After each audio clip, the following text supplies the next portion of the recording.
मेरी चौथी बेटी हुई तो मैं उससे बहुत नफ़रत करती थी। यहाँ तक कि मैं उसे अपना दूध भी नहीं पिलाती थी और उसे कमरे में छोड़कर अपना सारा काम निपटाया करती थी। मुझे उसकी कोई परवाह नहीं थी, मगर हैरत इस बात पर हो रही थी कि मैं उसका कोई काम नहीं कर रही थी, फिर भी उसका गीला बिस्तर चेंज होता था और वह नए कपड़े पहने हुए होती थी। और तो और, मैं उसे दूध भी नहीं पिलाती थी, फिर भी वह दिन-ब-दिन मोटी होती जा रही थी। एक दिन जब मुझे इसका राज पता चला तो मेरी रूह काँप गई। क्योंकि मेरी बेटी के साथ 3 बेटियों के बाद आज मेरे घर बेटा पैदा होने वाला था। मुझे याद है जब मेरी पहली बेटी पैदा हुई थी तब मैं कितनी खुश थी। वह मेरी और मेरे रौनक की मोहब्बत की पहली निशानी थी। उसके आने से मुझे माँ का स्थान मिला था। रौनक को उनकी बेटी नहीं बेटा चाहिए था।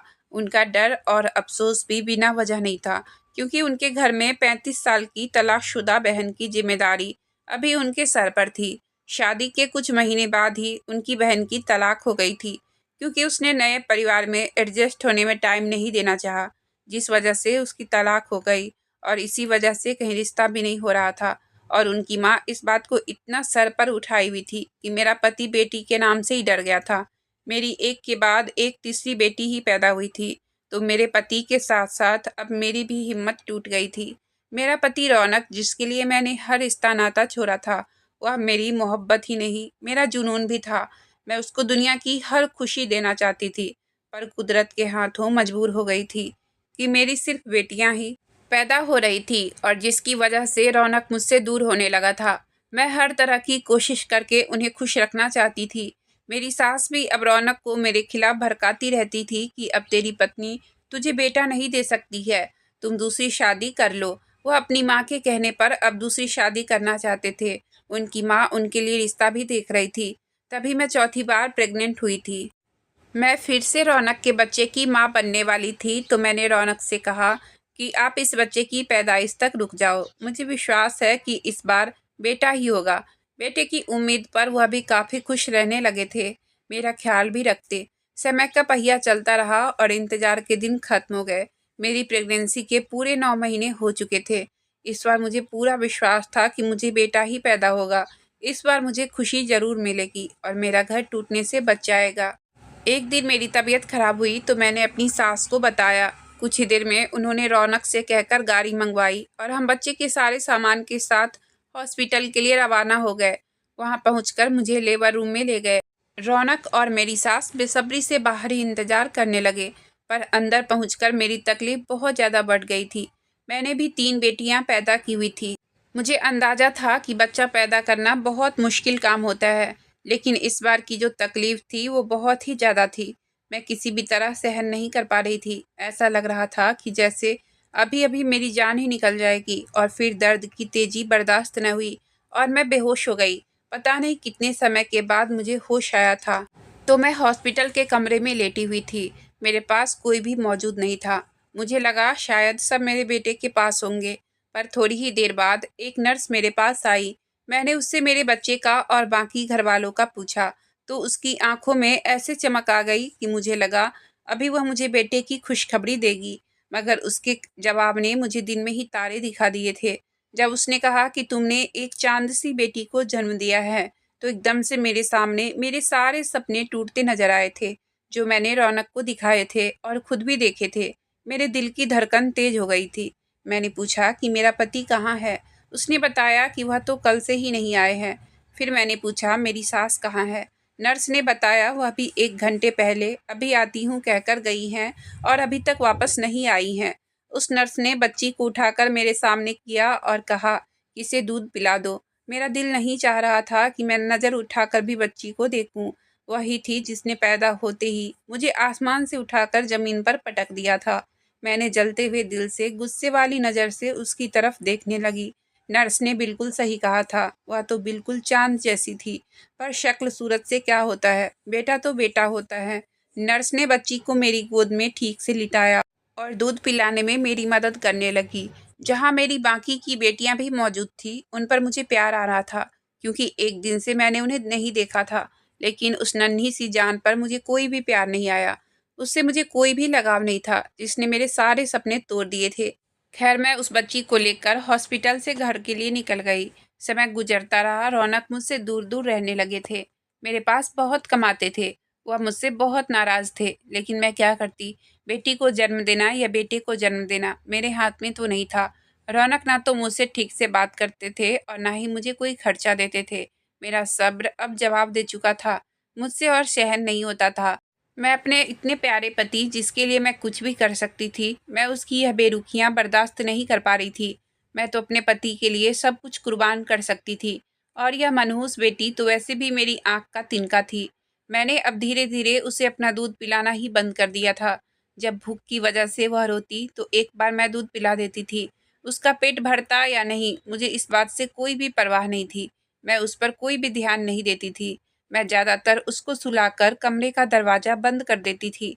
आवाज़ बाहर भी आती थी, तो भी काम पूरे करने के बाद ही मैं फिर से दरवाज़ा खोलती थी। मैं आराम से पूरा दिन घर के काम निपटाती रहती, चाहे वह रोए या भूख से तड़पे या अपना बिस्तर गीला कर ले। मुझे कोई भी परवाह नहीं थी। पूरा काम करने के बाद ही मैं दरवाज़ा खोलती थी।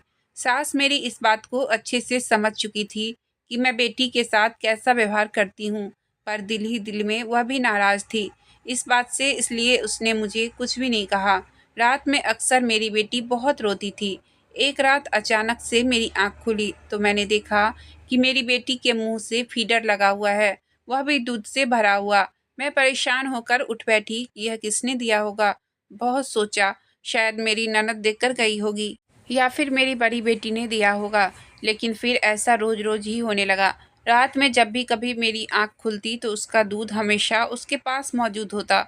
अब तो उसने रात में रोना बिल्कुल ही छोड़ दिया था। अब तो ना मेरी नींद खराब होती और ना ही अब इस पर कोई ध्यान देती थी कि उसने दूध पिया होगा या नहीं। पर एक बात बहुत ही अजीब थी। मेरी बेटी की सेहत दिन ब दिन बहुत ही अच्छी होती जा रही थी। वह दिन ब दिन मोटी और गोल-मटोल होने लगी थी। मोटे होने की वजह से वो बहुत ही प्यारी दिखने लगी थी। वह इतनी खूबसूरत थी कि उससे निगाहें हटाना मुश्किल होती थी।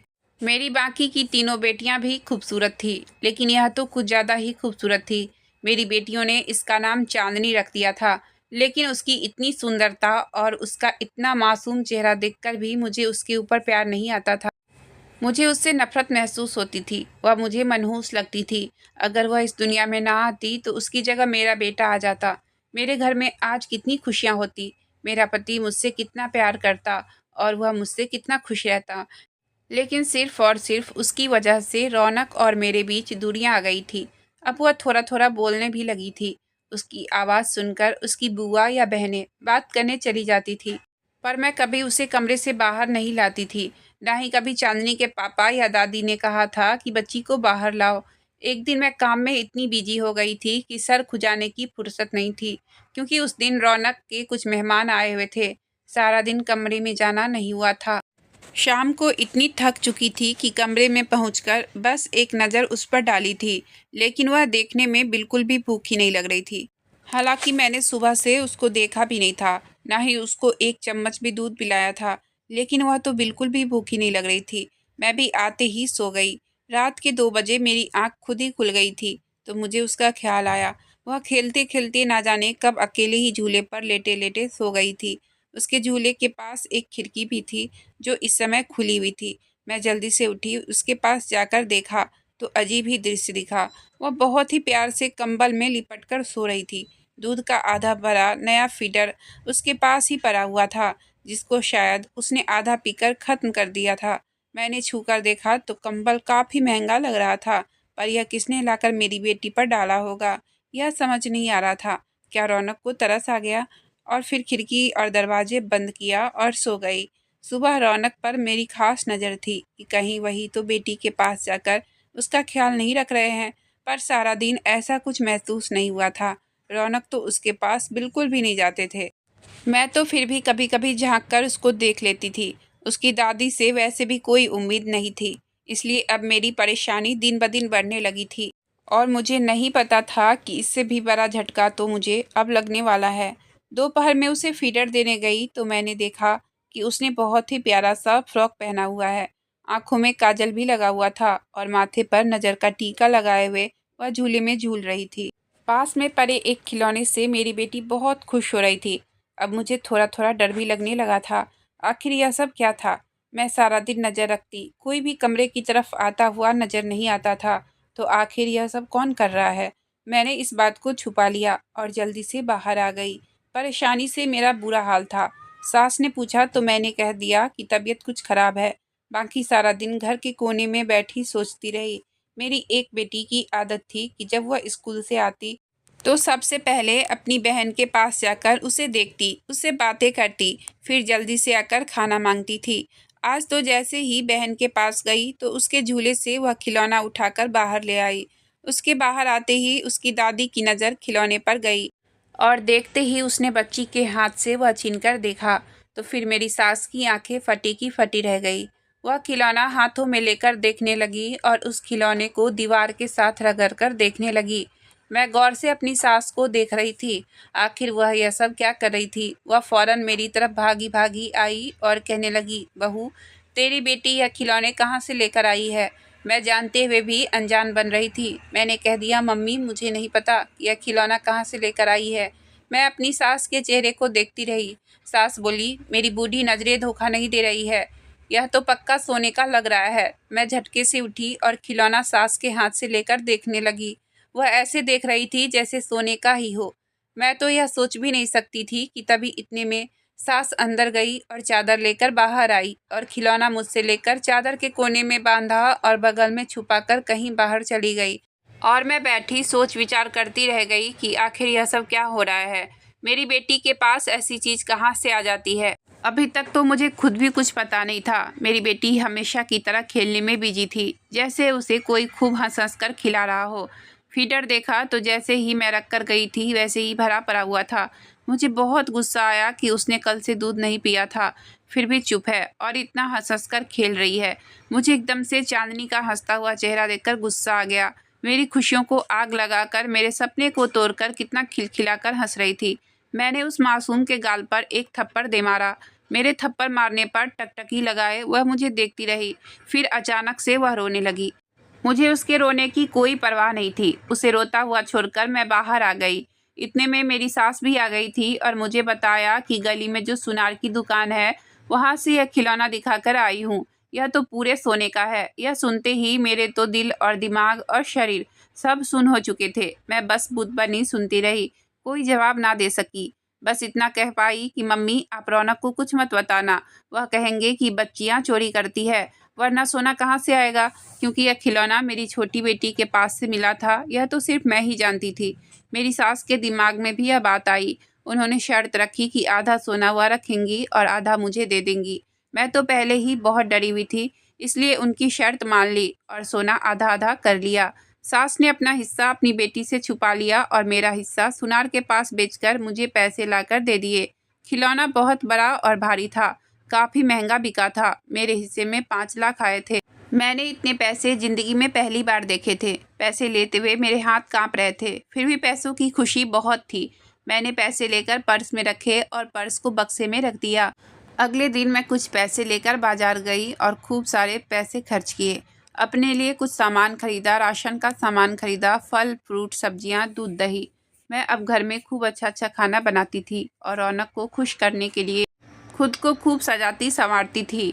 रौनक भी अब थोड़ा थोड़ा मुझसे खुश रहने लगे थे और सब कुछ देखकर मैं भी बहुत खुश होती थी। मेरे 6 महीने बहुत ही मज़े से गुजरे। अब मेरी बेटी बड़ी होने लगी थी, पर मेरा उस पर अभी भी कोई ध्यान नहीं होता था। एक दिन मैंने बक्सा खोला तो 3 लाख पैसे ही बचे थे। मुझे चिंता हुई कि यह भी खर्च हो जाएंगे तो क्या करूँगी। फिर मैं पति को 3 लाख ये कहकर दिए कि आप कोई छोटा सा बिजनेस शुरू कर लो। मैं आपका बिजनेस करने के लिए कर्ज पर पैसे लिए हैं। वह बहुत खुश हुए और मेहनत करने लगे और फिर भगवान की ऐसी कृपा हुई कि उन पैसों से किया गया बिजनेस खूब चल पड़ा। अब हमारे घर के हालात बहुत ही अच्छे हो गए थे, पर मेरे पति को अभी भी बेटे की इच्छा थी। कभी कभी वह मुझे प्यार से मनाता था कि मैं उसे दूसरी शादी करने की इजाज़त दे दूं, पर मैं नहीं मानती थी। डर भी लगता था कि मर्द जात है, कभी शादी करके मेरी सौतन को लेकर घर आ गया तो मैं क्या बिगाड़ लूँगी। फिर मैं चांदनी पर गुस्सा होती कि मनहूस पैदा हो गई है, नहीं तो बेटा पैदा होता। उसी गुस्से में मैंने एक बार फिर से मारने के लिए उस पर हाथ उठाया, लेकिन इस बार बहुत ही बड़ा अजीब हादसा हुआ। उसे मारने से पहले मेरे हाथ में बहुत तेज दर्द होने लगा, जो मुझसे बर्दाश्त नहीं हुआ। मैं जल्दी से दुपट्टे से खींचकर अपना हाथ बांध लिया और दर्द था कि कम होने का नाम ही नहीं ले रहा था। मैंने जल्दी से हाथ पर मूव लगाया, लेकिन दर्द था कि बढ़ता ही जा रहा था। थोड़ी देर बाद मैंने ध्यान से देखा तो मेरा हाथ पूरा नीला हो चुका था। मैं फौरन से डॉक्टर के पास गई। कोई पूछता तो शर्मिंदगी से कहती कि चोट लग गई है, पर हकीकत तो मैं ही जानती थी कि मैं उस छोटी सी जान को मारने के लिए हाथ उठाई थी। तभी से मेरे हाथ में दर्द हुआ है और वह नीला पड़ना शुरू हो गया है। अब मुझे लगने लगा था कि जरूर मेरी बेटी के साथ कोई ऐसी ताकत थी जो आम नहीं थी। कई दिन तक इलाज चलता रहा। पति के हजारों रुपए लग गए थे जो बड़ी मेहनत से जमा हुए थे। तब कहीं जाकर मेरा हाथ ठीक हुआ था। अब मुझे अपनी बेटी से डर लगता था। मैं बहुत कम उसके पास जाती थी। उसके कपड़े खुद ब खुद बदल जाते। वह नए नए कपड़े पहनती थी, मगर मेरी आंखों ने ऐसा होते हुए कभी नहीं देखा था। जब मैं बाहर होती और जब वापस आती तो उसकी हर चीज़ साफ सुथरी मिलती। माथे पर नज़र का टीका लगा होता, नए नए कपड़े पहने होती, उसके नीचे का बिस्तर चेंज होता, नया कंबल ओढ़े हुए होती। मैं तो कभी उसके नीचे का बिस्तर भी चेंज नहीं करती थी। कभी कभी तो गीले बिस्तर पर ही पड़ी रहती थी। लेकिन अब उसका बिस्तर भी चेंज होता था, एकदम साफ सुथरा मिलता था। मैंने किसी को भी नहीं बताया था। सब समझते थे कि मैं बहुत अच्छी माँ हूँ। मेरी सास अक्सर बच्ची को खुद से देखकर कहती कि यह तो बिल्कुल अपनी बुआ पर गई है। समय का पहिया तेजी से चलता रहा। मेरी बेटियां बड़ी हुई और छोटी बेटी अब 12 साल की हो गई थी। वह मेरी बेटियों में सबसे प्यारी और सबसे सुंदर थी। इस उम्र में ही उसने घर के सारे काम भी कर लिए थे, पर मेरे दिल में अभी तक उसकी कोई जगह नहीं बन सकी थी। अभी भी बेटे की कमी महसूस करती थी। बेटियां बड़ी हो गई थी। काश कि उनके साथ हर जगह उनका भाई होता। और उस दिन मुझे चांदनी से और भी ज़्यादा नफरत महसूस हुई जब मेरे पति ने दूसरी शादी कर ली। मेरी खुशियों को खाने वाली सिर्फ चांदनी ही थी। अगर उसकी जगह बेटा पैदा हो जाता तो मेरा पति दूसरी शादी ना करता। मैं रौनक से लव मैरिज की थी। मेरी मोहब्बत मुझसे छिन गई थी। मेरी सौतन के 3 बेटे हो गए थे। उसके साथ पति भी उसका होकर रह गया था और मैं अपनी मोहब्बत से दूर हो गई थी। और उसकी वजह मेरी बेटी ही थी। मेरी बेटी 19 साल की हो गई थी। उसने अपने जिम्मे सारे काम ले रखा था। वह सारे काम पलक झपकते ही बहुत अच्छे से कर लेती थी। पता नहीं उसके हाथों में कैसा जादू था। थोड़ा सा भी खाना बनाती थी लेकिन पूरे घर का पेट भर जाता था। और इतनी स्वादिष्ट सब्जी बनाती थी कि खाने वाले उंगलियां चाटते रह जाते थे। परिंदे और जानवरों तक का ख्याल रखती थी। छत पर खाना पानी डालने जाती तो कई कई घंटे तक वहीं रहती और जानवरों और चिड़ियों से बातें करती रहती। सारा दिन हंसती रहती। बहनों से बहुत प्यार करती थी। मेरी बाकी की तीनों बेटियां पढ़ाई करने के लिए दूसरे शहर चली गई थी, पर मैंने अपनी इस चौथी बेटी को कभी स्कूल नहीं भेजा था, अपने पास ही रख लिया था। मेरी उससे नफरत की इम्तिहान उस दिन ना रही जब एक रात मैं पानी पीने के लिए कमरे से बाहर निकली तो वह एक लड़के से बात करने में बिजी थी। दोनों बहुत हंस रहे थे। वह मर्द बहुत ही लंबा चौड़ा था और बहुत ही स्मार्ट था। इतना सुंदर था, ऐसा लग रहा था कि जैसे अभी अभी आसमान से उतरा हुआ कोई शहजादा हो। उस लड़के ने चांदनी के हाथ पकड़ रखे थे और वह चांदनी से कुछ कह रहा था और फिर देखते ही देखते उसने चांदनी को गले से लगा लिया। चांदनी भी उसकी बाहों में सिमट गई थी। यह सब कुछ देखकर मैं गुस्से के मारे कांप रही थी। अब उस लड़के की नज़र भी मुझ पर पड़ चुकी थी। उसने मुझे कुछ ऐसे भाव से देखा कि मुझे उसके देखने से ही डर महसूस हो रहा था। मेरी तो आवाज़ भी नहीं निकल रही थी। मैं जल्दी से उल्टे पांव वापस अपने कमरे में आ गई थी। पूरी रात मैं बुखार से तपती रही थी। यह सिर्फ उस पर नज़र पड़ने का असर था। अगले दिन तबीयत कुछ ठीक हुई तो मैंने बेटी से पूछा वह लड़का कौन था। पहले तो वह बताने के लिए राजी नहीं थी, लेकिन मेरे बहुत जोर देने पर उसने बताया, और जो कुछ भी बताया वह मेरे होश उड़ाने के लिए काफ़ी था। चांदनी ने मुझे बताया कि वह एक जिन है। वह कहता है कि मेरी माँ ने ही तुम्हें पाला है, और उसने बताया जब मैं पैदा हुई थी तो उसकी महबूबा की आखिरी सांसें चल रही थी। उसकी महबूबा को किसी फकीर ने अपने जादू से जलाकर मार दिया था। इस जिन को बहुत गुस्सा आया और उस फकीर को मारने वाला था। जब फकीर को लगा कि अब यह जिन मुझे मार डालेगा तो उस फकीर ने कहा कि मेरी जान छोड़ दो, मैं तुम्हें एक बहुत ही ज़रूरी बात बताऊंगा।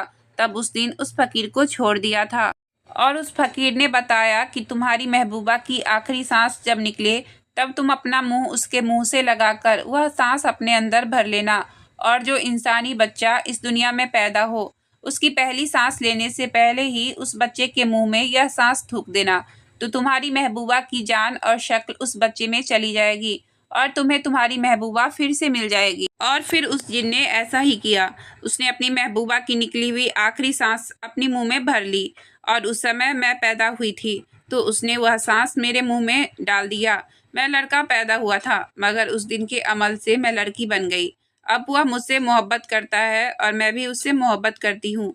यह सब सुनते ही मेरे जख्मों पर जैसे नमक पड़ गया था। मेरा बेटा उस जिन ने मुझसे छीन लिया था। मैंने सोच लिया था कि मैं अपने सारे दुखों का बदला उससे ले लूँगी, उसकी मोहब्बत को उससे छीन लूँगी, उसको मैं खुश नहीं रहने दूँगी, जिस तरह उसने मेरी खुशियाँ मुझसे छीन ली थी। मैंने अपने पति से कह दिया कि अब मैं चाँदनी की ज़िम्मेदारी और नहीं उठा सकती हूँ, अब मैं इसकी शादी करना चाहती हूँ। मेरा पति बहुत हैरान हुआ। वह कहने लगा, "यह तो अभी बहुत छोटी है, इसके पहले 3 बेटियाँ हैं, उनकी शादी करेंगे। उसके बाद ही इसकी शादी करेंगे।" पर मैंने साफ-साफ कह दिया कि मुझे इसके किरदार पर शक है, मैं इसे और नहीं सँभाल सकती हूँ। इन बातों के दौरान मेरी बेटी बहुत दुखी नज़र आ रही थी। वह बहुत ही उदास नज़रों से मेरी तरफ देख रही थी, पर मेरे अंदर बदले की आग लगी हुई थी। मेरा पति चला गया तो वह मेरे पास आई और मेरे सामने हाथ जोड़कर कहने लगी, "माँ, आप ऐसा कैसे कर सकती हो? आपको तो मैंने सबसे पहले बताया था, क्योंकि आप मेरी माँ हो और मुझे आप पर पूरा विश्वास कि आप मेरा साथ दोगी। लेकिन आप मेरे साथ यह सब क्यों कर रही हो? क्यों मुझे मेरे प्यार से दूर कर रही हो? मैं उसके बिना मर जाऊंगी। मैं उससे बहुत प्यार करती हूँ। वह भी मेरे बिना तड़पता रह जाएगा। उसने मुझे अपनाने के लिए बहुत लंबा इंतजार किया है।" फिर मैं मुस्कुराई और उसे साफ-साफ कह दिया कि तेरे इस आशिक की इच्छा मैं पूरी नहीं होने दूंगी। तू मेरी बेटी है और मैं ही तेरा फैसला करूंगी। वह चुप हो गई और खामोशी से मेरी तरफ देखती रही। मैं उसे अपनी नज़रों के सामने से जाने के लिए कहा, तो वह गुस्से से कहने लगी कि माँ, यह सब ऐशो-आराम, पापा का चलता हुआ बिजनेस, बहनों की अच्छी पढ़ाई, सब उसी की बदौलत है। आप अपने पहले वाली हालात याद करो, आप बहुत पछताओगी, क्योंकि वह मुझे यहाँ दुखी नहीं रहने देगा और वह गया तो सारे सुख भी आपसे छिन जाएंगे। फिर आप पहले जैसे गरीबों की ज़िंदगी जियोगी। मैं उसके साथ ज़िंदगी भर आपकी सेवा में गुजार दूंगी। मैंने कहा, कभी नहीं। वह अपने मकसद में कामयाब कैसे हो सकता है? लेकिन मैं चांदनी की बात नहीं मानी और जल्दी ही उसकी शादी के लिए रिश्ते देखने लगी। और फिर उसका रिश्ता तय होने वाला था। जिस दिन उसके बाप ने कहा कि आज लड़के वाले आने वाले हैं, मैंने जल्दी से सारा काम किया और उसे तैयार होने को कहने लगी।